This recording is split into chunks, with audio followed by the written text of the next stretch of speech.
Welcome into Bears Now by Chat Sports. I'm Harrison Graham. On today's show, we are going to react to NFL draft analyst Matt Miller's ESPN 7-round mock draft for the Chicago Bears, as the Bears currently have 4 selections. We'll get to those in just a moment. But first, hit the subscribe button because we offer daily Bears videos, weekly mock drafts, my own. Sometimes we're reacting to others.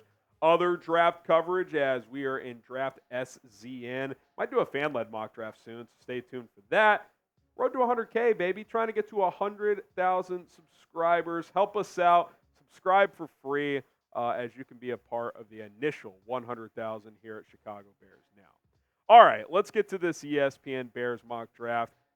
I don't think any reputable mock draft at this point moving forward will have any other selection at number 1 overall. Caleb Williams is the pick here. We'll read off what Matt Miller had to say about this, saying the Bears trading Justin Fields to Pittsburgh cements their selection of a quarterback at number 1.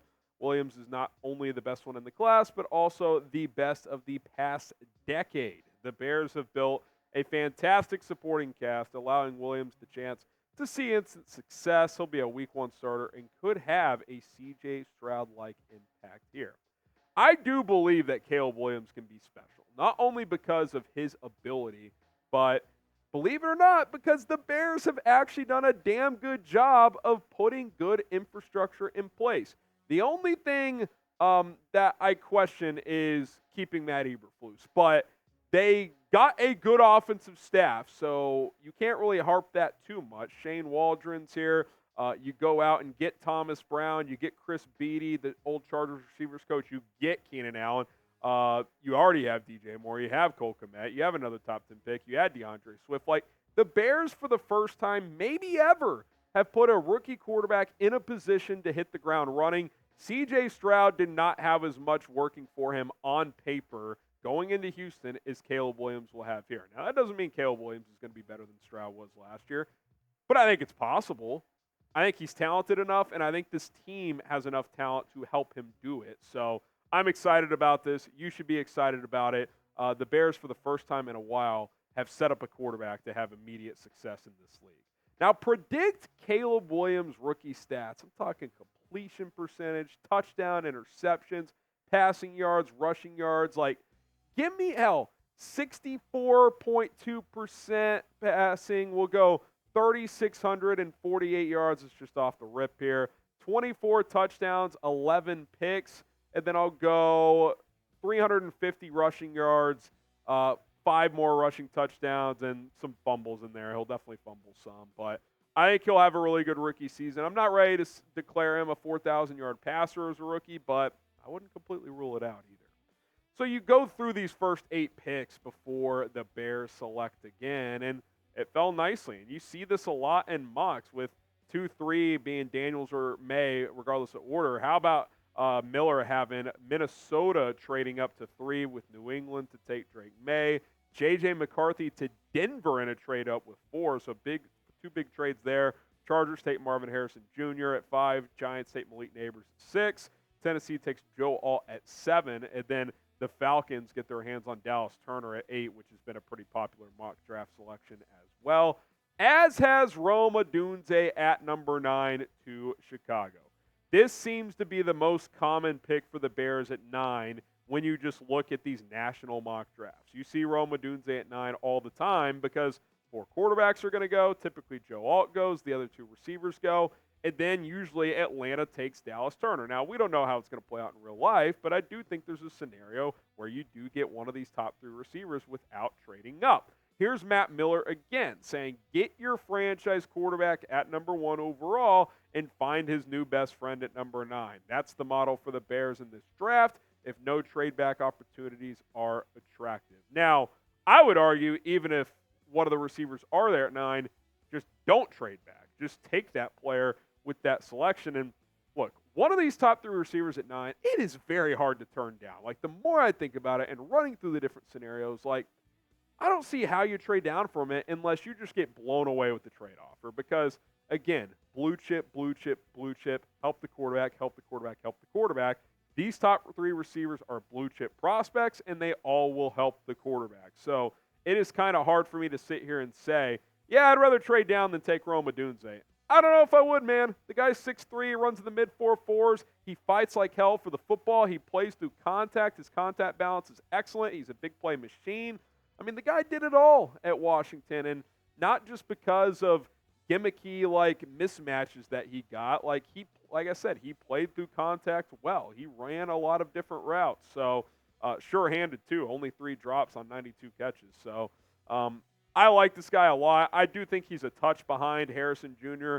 and Malik Neighbors, but he's still very, very good. And when you think about a potential trio of DJ Moore, Keenan Allen, and Rome Odunze, I mean, that is something spectacular. It really, really is. I mean, you're talking about 2 number 1s and Moore and Allen. Odunze, who has a rookie on most teams, would be a really good number 2 and maybe even a 1 for a few teams. I could sign up for that. It gives you insurance for Keenan Allen, who's getting a little bit older, if for some reason a contract extension doesn't work out.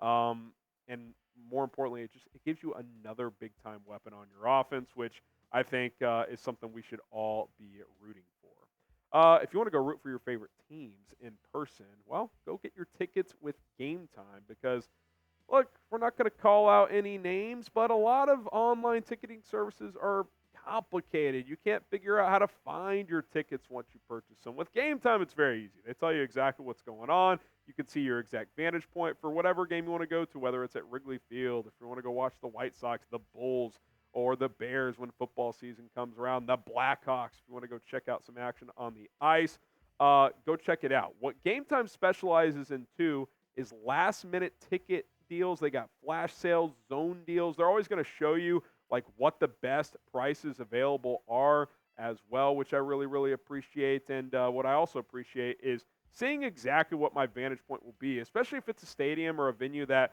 I'm not super familiar with. Then I can know exactly, okay, this is a good seat. I'm not going to be blocked by some random, concrete post that I have to lean around the entire game. GameTime has it all, and at times I buy tickets the day of, minutes, hours before the event, get my ticket delivered straight to me digitally, and it's all digital now. It's you got to figure out what you're doing online, and GameTime makes it easy. So download the app. Link is in the comments and in the description to redirect you to the App Store, or you can just search GameTime. See that big white letter G with the black background? That is their logo. Use promo code CHATSPORTS to get $20 off your first purchase with GameTime. Best seats, last minute, lowest price guaranteed. Go check it all out with GameTime. No second round picks, so we jump to the third round. That, of course, is Jonah Ellis, the edge out of Utah. Round 3, pick number 75. Really productive player for the Utes last year. Had 12 sacks, 16 tackles for loss.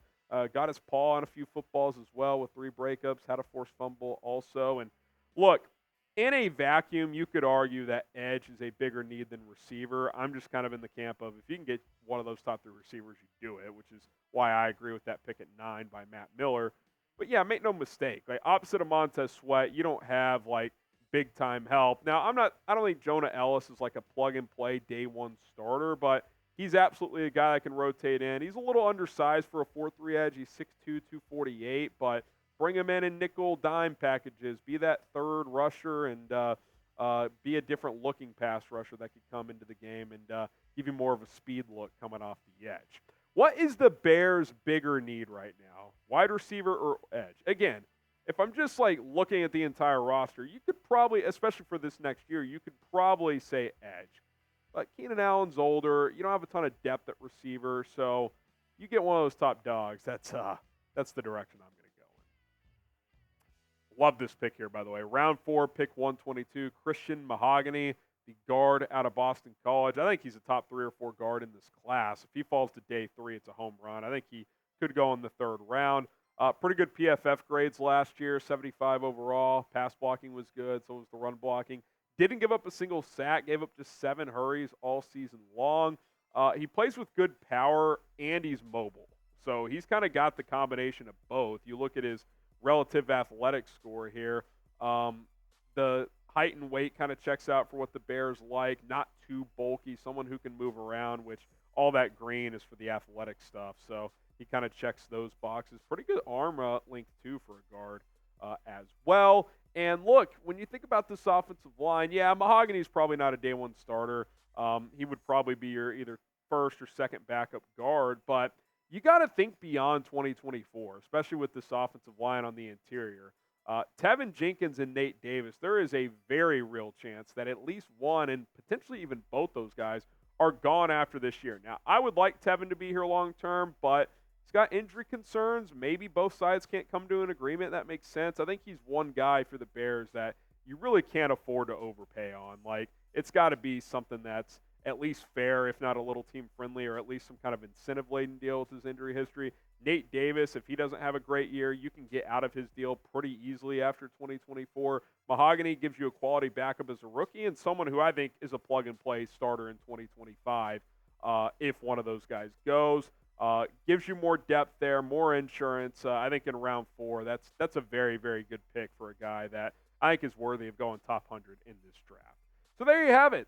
The 7-round mock draft for the Bears. Again, no picks after the 4th here. You get the Caleb Williams, Odunze combo, which I think could be absolutely special for the next decade. Get a good speed rusher in Jonah Ellis out of Utah in the 3rd round. And then I think a potential future starter in Christian Mahogany at guard out of Boston College. By the way, Ryan Poles played offensive line at Boston College, and that's neither here nor there. You get him in the 4th round as well. Grade this Bears mock draft from ESPN. A, B, C, D, or F. I think it's pretty good. I mean, I'd probably go like an A minus. I mean, I don't really harp on any of these picks. Like Ellis, scheme-wise is probably a little small, but again, you're getting him in the 3rd round, and he was a productive pass rusher, so it's hard to argue with that. It's a home run at 1 and 9, and then I think the value of Mahogany is very good. So I'd probably give this an A minus for Matt Miller. Let me know how you guys would grade it. All right, there you have it. ESPN 7-round mock draft reaction here on Chicago Bears Now. If you want more Bears draft coverage, don't forget to subscribe.